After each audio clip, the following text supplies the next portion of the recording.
question? I looked away for like 2 seconds, but where did the 1.96 come from? That's the tension. In theory, it's already been solved. So whatever you answered for, I think it was part D, B. or B is a boy. Whatever you answered for that one, I'm assuming you're sticking right there. So it would be a different number for the actual problem because I changed the mass. I'm emphasizing that. I was doing this in 151, and the answer somebody wrote down was the answer we got on the board when I was using different numbers. Made it easy to grade, but not ideal.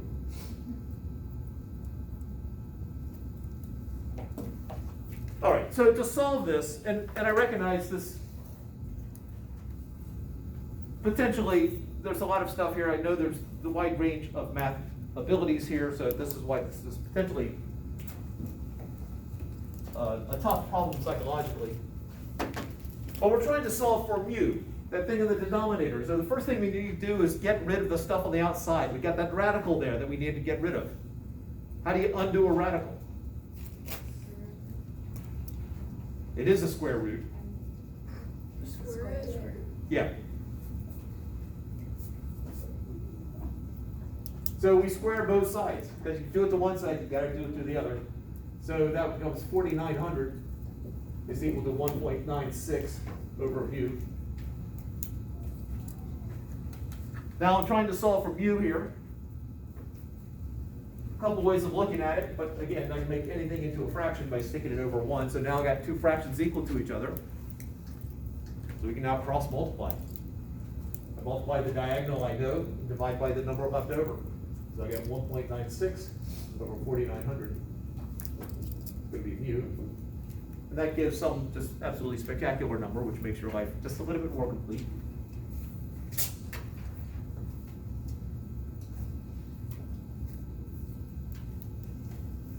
Can we not do mass over length?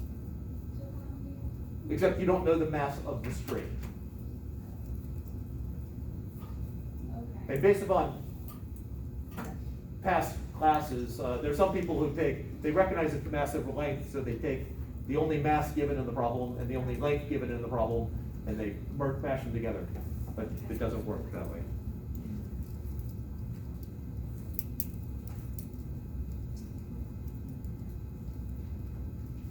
Okay. I deliberately did not give the mass of the string, so you'd have to solve it this way.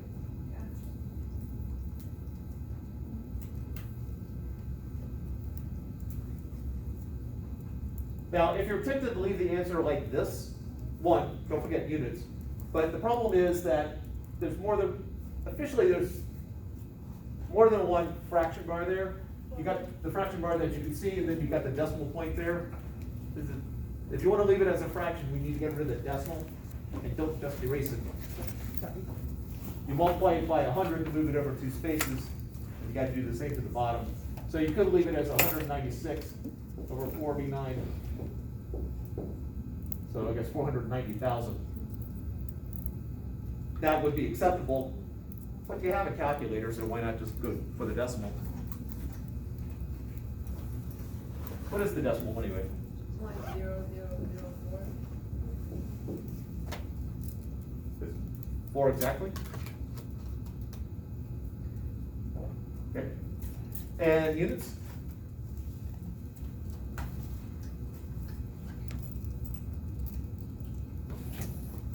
Now, what is U? Because what is U? Or What is mu?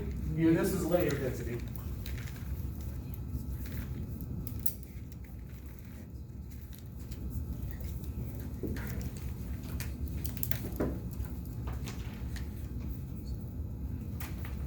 Kilogram meters.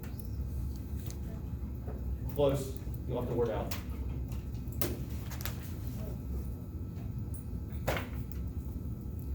would it be per second?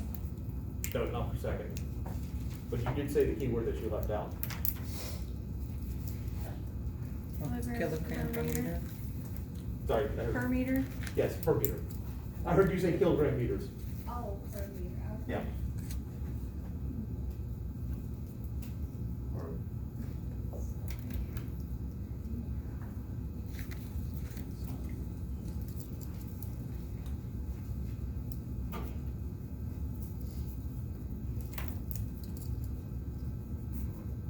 Yeah.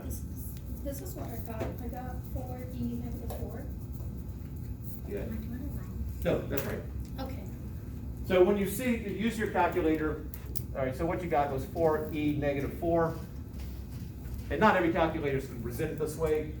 This e right here means times 10 to the, so this is the equivalent of 4 times 10 to the negative 4. And that means that if I took this 4 right here and moved the decimal point 4 places to the left, so there's an assumed decimal point here, move it over 1, 2, 3, 4, pop zeros in, we get the number that's over there. I am fine if you left the answer as 4e negative 4 kilograms per meter. I would be fine with that as an answer.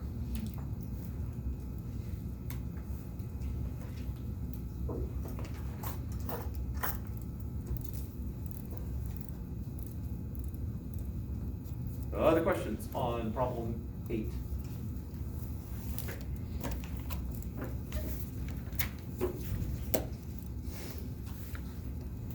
And then 11, was that the next one? 10 and 11. 10 and 11, all right. So 10, we have a tuning fork vibrating over a long tube partially filled with water. So this is where we were doing the demonstration with the sound tubes here.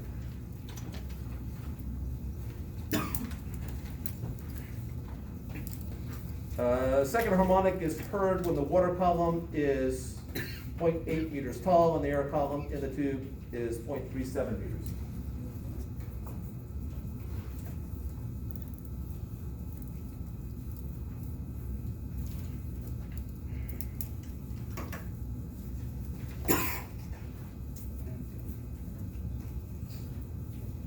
All right, so the first thing I want to do is draw a picture so that I have a nice visual representation because I need the picture. So people can visualize it perfectly without. See, I'll make up new numbers here. So let's say I've got a 500 hertz tuning fork. Second harmonic. Oh, that's a mistake. Why is that a mistake? Because we're going to have one fixed, one free. There's not a second. The intent would be the third harmonic.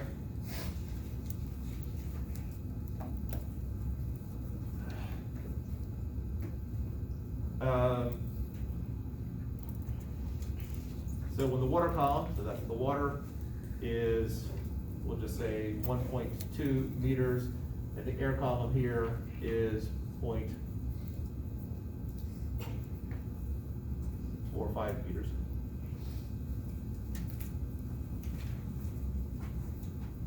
Oh, I do say third harmonic in the in part A, just I call it second harmonic. In the wording of the problem. All right, so the third harmonic, well, first harmonic looks like that. Second harmonic, well, I'm adding half a wave. Something like that.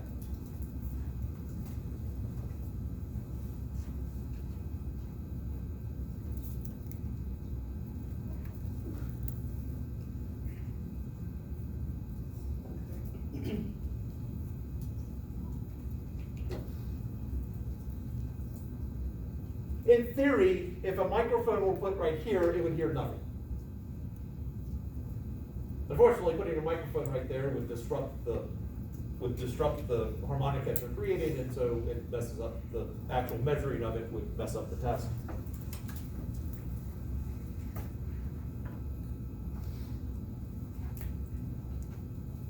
So how many wavelengths are needed to produce the third harmonic? So how many wavelengths is that? 2.5 or 1.5. Not 1.5. Just one. Yeah, it's 3/4. Mm. Remember that that's a half a wave right there. So it's 3/4 of a wavelength.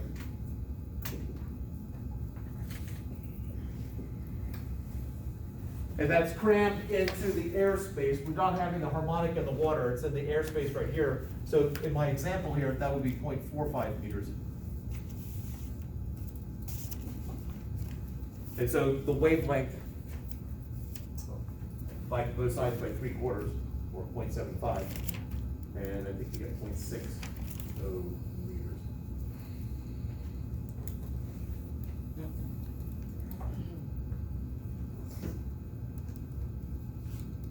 And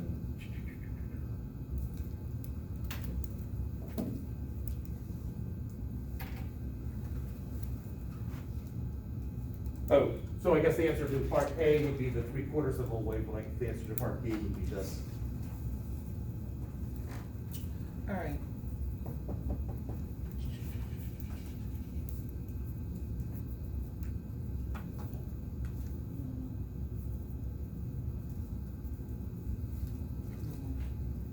Okay. Any other questions up to here?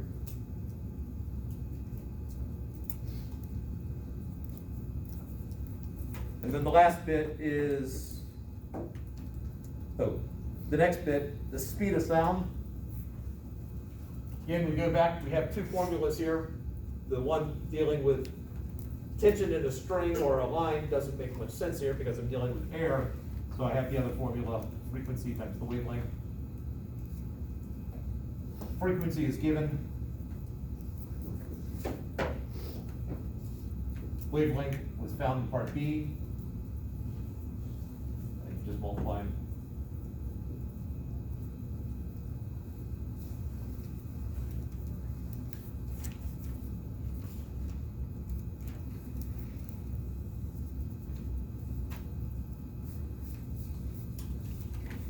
How, again, did we know that it was 3/4 of a wavelength? Is that because it's third harmonic? Or? Yes, actually, that, if that's a quarter, the third harmonic is gonna be 3 times that, so 3/4. The fifth harmonic is 5/4. Ah. Thank you. Or draw it out and recognize if that's a full wave there, and I'm going from here to here, that's 3/4 of a wave. Okay.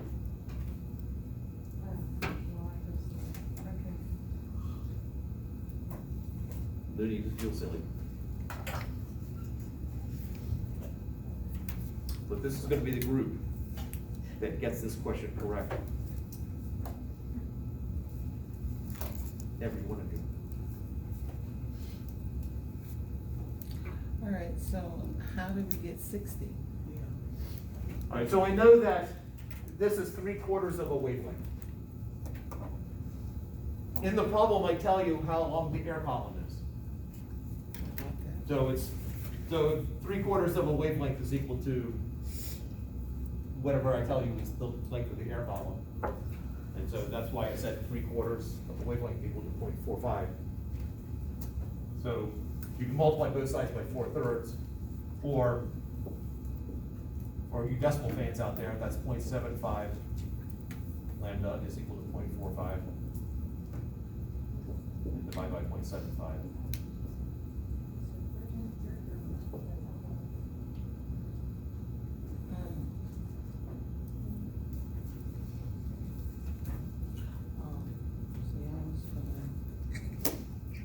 I was doing it the other way around. I was dividing 3/4, By 0.45? and I was getting 1.60. It just comes back to my thinking, make sure you show your work. Don't Yeah. just put an answer down and move on.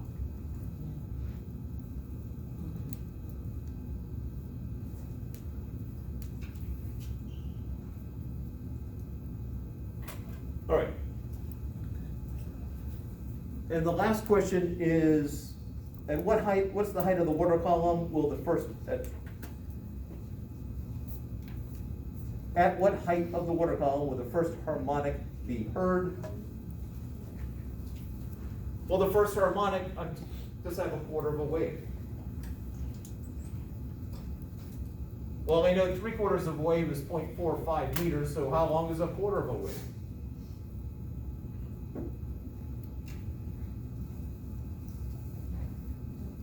15 meters? Units a little bit off, but So you would divide by 4, not by 4, by 3? by 3. So if I divide both sides by 3, I end up with a quarter of a wave is equal to 0.15 meters. I heard, 0.15. yeah, I didn't hear the decimal or something. I didn't say it.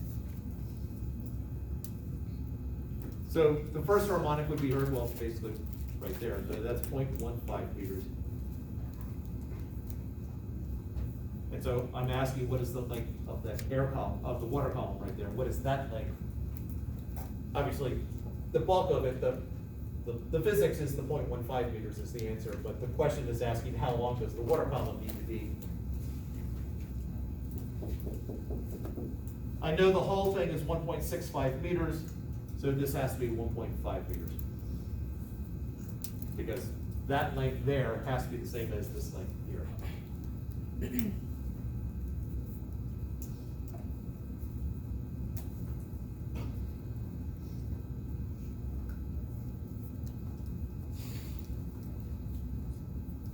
Say that again, I was thinking about B. I know the whole Wait. column, Is that D?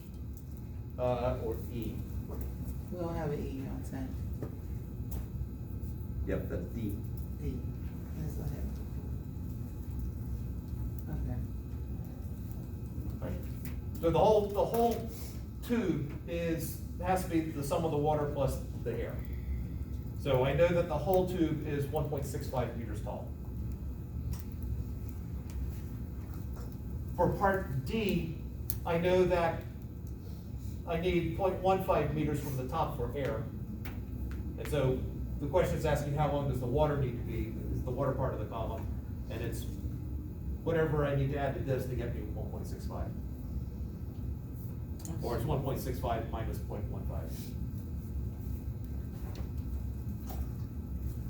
But we got more than 1 point, oh, wait, no. Because the question was, when are we gonna hear the first, Yeah, how much water needs to be in the column in order to hear the first harmonic? Or what height of the water will we hear the first harmonic? We'll hear the first harmonic when I've got just 0.15 meters of air. And so therefore the rest of it has to be water. mhm.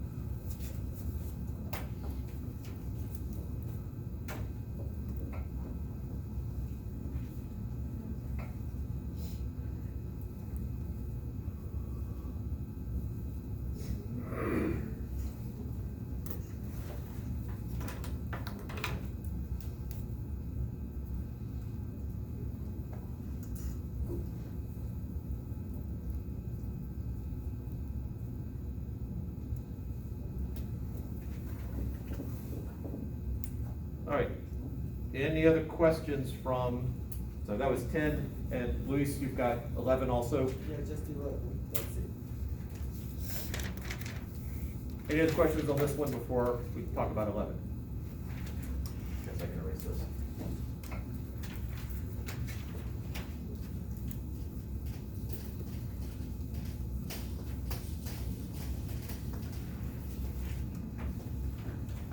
All right, number 11 is dealing with the tube. This tube right here.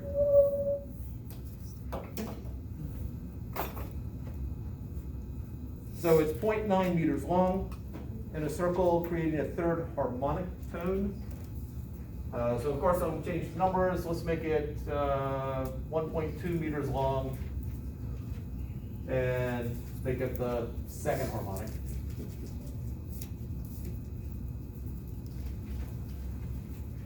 So given my change here, draw the wave representation of the second harmonic.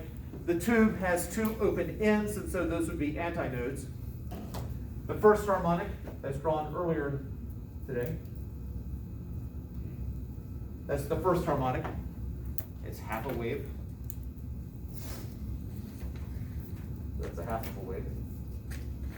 The second harmonic would be 2 times that, so that would be 2 halves of a wavelength. That is, yeah, that's right. Try that again.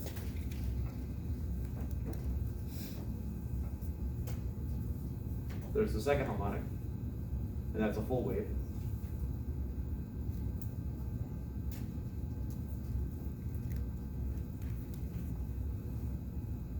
So draw the representation. There's the representation. Obviously, third harmonic, we'd have another half wave in there. How many wavelengths is this? Well, the second harmonic has one wavelength. What would the third harmonic be? Next?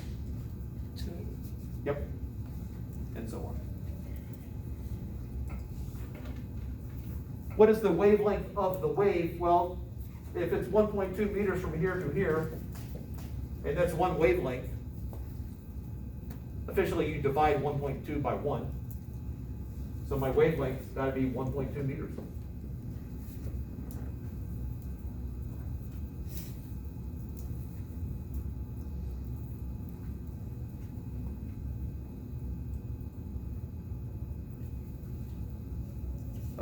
And then the sound travels at 340 meters per second. What's the frequency?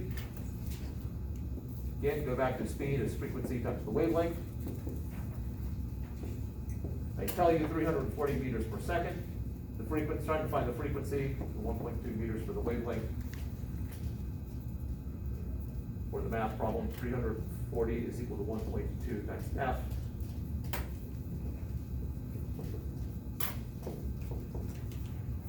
Whatever that is.